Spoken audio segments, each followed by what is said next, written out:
I'm back. Ay, hello. Siguro, tagal ko nang hindi nakapag-upload ng YT ko. Hindi ko na kasi na-update yun eh. Pero minsan nag-upload din ako ng mga short videos ko doon. So, kasi medyo busy lang sa work. Tingnan nyo na kayo uniform pa ako kasi andito ako ngayon sa office. So, parang sobrang puti naman ito. Ano ba to? Hindi ko nga to alam. Ba't ganito? Ano ba? Okay lang yan. Siguro medyo puti din ako. Ay, nako. Siguro mayroon akong sasabihin sa inyo, no? Noong November 1 pala, pumunta ako doon sa puntod ng dati kong asawa. Siguro kung sino yung nakakita doon sa part 1 at saka part 2 ko na binablog, yung sinasabi ko doon, alam nyo na. Akala nyo, nung pumunta ako doon, sabi ko sa sarili ko bago ako pumunta, lahat ng mga parang mayroon akong dapat pagsabi ko sa kanya, pero hindi yun natuloy. Tutuloy lang yung luha ko doon. Saka umiyak lang ako. Saka, siyempre nahiya naman ako magsabi doon, andyan yung dalawa kong anak eh. So, baka sabihin na ano nangyari sa nanay kong ito, baka bumabaliw na ito, no? So, wala na lang, yung ginawa na lang namin doon, medyo nag-chill-chill lang kami doon sa cemetery, at saka medyo usap-usap ng konti, at saka nag-picture-picture, na alam ko naman na masaya siya at binisita namin, kasi wala naman siyang kapamilya dito na meron din, pero siguro, mas importante kami. Iwan ko? Pero mas importante. At mula noon, no, na binisita namin siya, hindi na ako pinaparamdam. I mean, hindi na ako nanaginip sa kanya. So, I know na happy siya ngayon. Happy siya na binisita at binigyan ko siya ng time. So, sa YouTube naman natin, bakit magsabi kayo, baka sabihin nyo, bakit hindi ako nag-update lagi? So, ito yung mga rason, hindi ako nag-update in the first place. Medyo nahiya pa ako mag-vlog sa ibang lugar. At minsan nahiya din ako na siguro I'm not confident na mag-vlog ako. Dami naman ako binuntahan, pero iwan ko, hindi ko kaya mag-vlog eh. So, sa ngayon, by next month siguro, gagawin ko na yun para nga maging masaya din yung YT ko, at sana yung mga nag-subscribe sa akin, mabigyan ko din sila ng update lagi kung ano yung ginagawa ko. Sa ngayon, andito ako sa office, tingnan nyo, naka-uniform pa ako. Curry ako ngayon eh. Yellow kasi yung uniform namin. Tapos, siya ngayon naman, gusto ko lang kayong i-update na sana ipapatuloy nyo lang yung pagpanood ng aking mga vlog, yung aking mga update sa YouTube ko.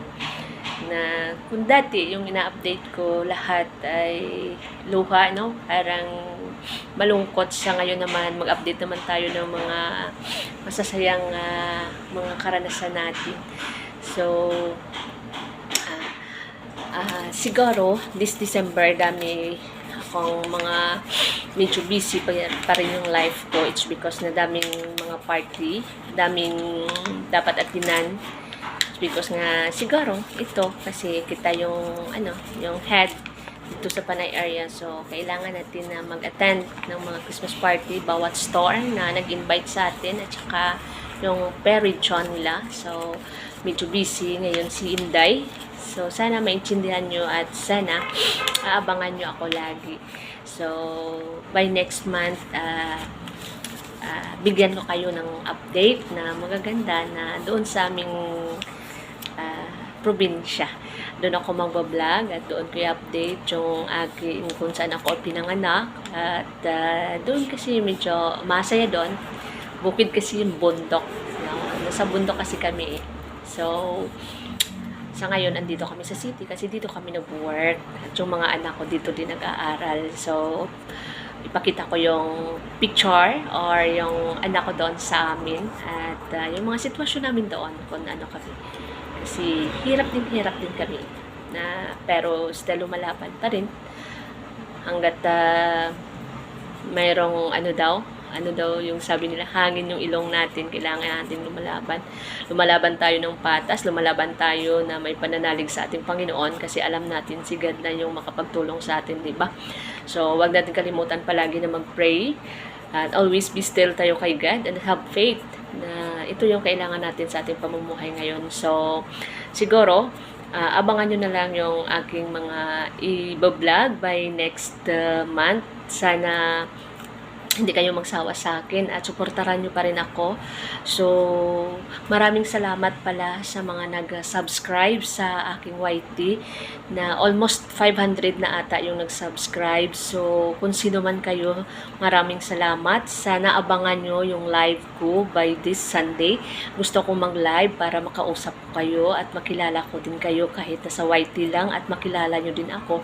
Open doon kung ano yung mga yung katanungan nyo sa aking buhay. Doon ako magsisiwalat at doon ko sasabihin lahat-lahat para maging masaya. Mayroong malungkot, may masaya at mayroong inspiring at mayroon ding na may mga lesson na makukuha tayo doon sa live ko na yon. So sana abangan nyo ako doon at huwag nyo akong pagsawaan sa pagpanonood. Basta ito yung promise ko sa inyo. By next month, mag-upload na ako ng mga magagandang vlog ko. At sana sabay-sabay na yon na araw-araw makapag-upload din ako. So, ito lang yung aking vlog. Sana maligaya kayo at maging excited kayo sa upload ko. At sama-sama tayo by Sunday sa aking live. Sana abangan nyo ako Sunday. 3 p.m. magla-live tayo, ha? Magla-live tayo. Abangan nyo ako. Sige, hanggang dito na lang. Good luck. God bless. Ingatan kayo ni God. Salamat sa inyong lahat. Magandang umaga sa ulit.